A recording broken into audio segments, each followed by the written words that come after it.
Hi, this is Tim from fititmidlife.com, and today I've got the original Nano. That's right, this is the Nano OG. Reebok has brought it back here in the year 2020. So you can buy these from Reebok.com for a limited time, $120, $10 cheaper than the new Nano X, Nano 10. So why did Reebok bring back this shoe? Good question. You know, nostalgia. A sales gimmick, maybe a little bit of both. People loved some of the earlier versions of the Nano. I myself did not use all of the early versions, but what I'm going to do here today is give you an overview of what I think of the fit and feel, and we're going to compare it side by side with the newest shoe, the Nano X Nano 10. So let's dive in and take a look. All right, so let's take a look at the Nano OG. So if we look at the outsole, you can see the bottom is not all rubber. The black material is a very grippy rubber, feels very durable. The white part is foam. That is definitely a different material and probably will wear more quickly than the rubber. That's generally the case with foam, which is why the newer shoes have an all rubber outsole. But, you know, I've had these for about a week and a half. I've been wearing them on a daily basis. I've been doing workouts on a daily basis. You're not really going to be able to see any, you know, of course, any wear for something I've been wearing for a week and a half. But overall, it's not bad. I like it. It is fairly flexible in that there is some give to it, not a ton. You can see they've kind of got like almost like a flex groove there so that the shoe flexes nice and easy. And let's take a look around at the heels. The heel is fairly wide. Interestingly, there's not really much of a heel cup in these. You can really mash these down. Like you can't do these on the newer shoes, right? Certainly not on the Nanos, not on the Metcons either. They use a very rigid TPU or plastic heel cup on the inside. These are very soft, very pliable, so that is a key difference. Coming around the inside, you can see the Reebok Vector logo. That's what this logo is called. And you can see there what would be kind of like the rope wrap, right? Very mild, or the Rope Pro, excuse me, the kind of wraparound of the tough rubber outsole for rope climbs. It is absolutely minimal here, though, of course, right? Because you can see the foam, you can see the rubber. It's not huge, not a real big, gigantic rope wrap or anything like that. Coming around the front, you can see the distinctive Nano shape. These are really blunt, kind of wide shoes. And, you know, every time I put these things on, I kind of feel like I'm putting on Ronald McDonald shoes. The red color and just a really big bulbous front on these, which they've minimized in the newest Nanos. But it does give you that nice wide toe box that you expect from a Nano. So lots of toe room, plenty of room in these shoes. These are not narrow shoes, and I like that. Looking further around the upper, you know, the materials, I'll be honest, they're light. This is a light shoe. Each one weighs 11.3 ounces. 11.3 ounces. That is 3 ounces or more lighter than the newest Nano X, Nano 10. So you can feel the difference when you pick these up. They feel definitely lighter, and it's absolutely a very big difference. So the materials in the upper, I think, contribute to that, to the lightness, but also it looks kind of cheap.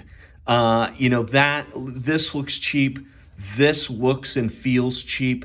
The shiny Vector logo, it just doesn't feel like a $120 shoe. I'll be honest. I was a little bit disappointed. And the other colorways maybe are better, but I doubt it, right? It's just overall kind of cheap looking materials to these. Now, what I don't know is if that's how the originals were. I was not really into cross-training shoes back then. I did not own the original Nanos, and I can't really compare there. But they are lightweight, so I will say that much. What's this U-form? So this is interesting. Some of the Nanos in the early days had this feature called U-form, where you heat the thing up with a hair dryer till it's quite warm, and I think this part was supposed to change color. Then you wear them seated for 8 minutes and the shoe molds better to your individual foot. That's what U-form was. I tried that with these, and to be honest, I don't think these are actually U-form. I think maybe they're just labeled as they originally were, because I couldn't seem to get it to do anything approximating that U-form procedure that I found on the internet. So I don't think these are legitimately U-form. I think they're just labeled as such to look like the original shoes, which that kind of calls into question then, well, what else is different here? The inside is fairly comfortable. These aren't bad. They're not super breathable though. This, besides looking kind of cheap and tacky, this is not a breathable shoe. It definitely feels warmer when I've got it on my feet than the regular Nanos. Cushion-wise, it is pretty minimal. The Nanos have always been minimal cushion. I did some squats and sandbag cleans and some other stuff this week, and this is a great shoe for that kind of stuff because it's very firm, very stable. I did not run in these. I am not currently in running mode, so to speak. I've been doing a lot of air bike. I've been doing a lot of like sandbag stuff. And quite frankly, I can tell I would not love running in these because they don't have really the amount of cushion I need for running, and certainly not in the heel for like heel striking and things like that. So they feel minimally cushioned. They feel pretty lightweight, but they are kind of hot on your feet because they don't breathe all that well. Okay, so then let's look side by side with the new Nano X, Nano 10, and let's kind of see where the differences are. So first of all, I want you to kind of appreciate just how much more sophisticated the Nano X, Nano 10 is. It's got this flex weave upper that is, it's stretchy, it's tough, it looks good. It does not look cheap, not to me. It just looks so much more classy than the old shoe, or the new old shoe, excuse me. I like this stretchy, flexible tongue. And overall, I'll be honest, this feels like this breathes a lot better to me as compared to this. This feels like a breathable shoe. Now, this is much heavier. It's 3 ounces heavier. Why is it so heavy? Well, or why is it so much heavier? Well, look, the collar comes up higher. You've got all this additional rubber protection wrap around the heel and all the way up to the midfoot. I feel like the outsole is just heavier, and there's just a lot more to it, and that's the kind of stuff that contributes to the weight. And other things like this, you can mash down the heel cup. This, I mean, that's a struggle for me to mash that down. There's something very firm in there. And of course, that's kind of what you want in a cross trainer, right? You want a supportive heel because you're going to be squatting, deadlifting, cleaning, jerking, snatches, all that stuff. And you're going to be lifting heavy weights. You want that rigid heel cup to help the shoe maintain its shape and to be supportive and stable. And I would say that's the other thing too. I feel overall like this is clearly the better shoe to me.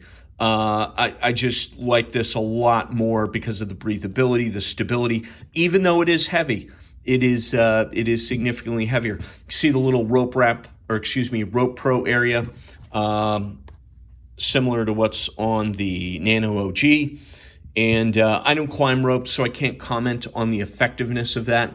But I haven't really heard anyone complaining that the Nanos don't work for rope climbs or anything like that. Of course, you see on the outsole here, Nano X, Nano 10, it is all rubber, except for these very small areas. There's meta splits up front, and then there's this decoupled, what they call the decoupled outsole. So the idea there, the little split is supposed to help prevent some of the shock when you heel strike from traveling all the way forward into the rest of your foot, and therefore your ankle, knees, hips, etc. And the one other thing you'll notice, the shape, you'll notice this is blunter. Again, it kind of looks like Ronald McDonald's shoe, especially in the red color. This is more sophisticated looking overall, And, the Nano is definitely, Nano X, Nano 10 is a winner in that regard. So overall, I think this was a nice trip down memory lane. Maybe if you liked it. I do like that it's lightweight, though. I got to be honest. I'm digging it being in the mid 11 ounce range because that's a difference you can feel. And if you're doing something over the duration, I feel like that's a difference you're going to be able to feel over time. But it was a nice trip down memory lane. I can't necessarily recommend this over the new and improved and better, if heavier, Reebok Nano X Nano 10. If you like this review, please please subscribe. We post new shoe reviews regularly. Thank you. Have a good day.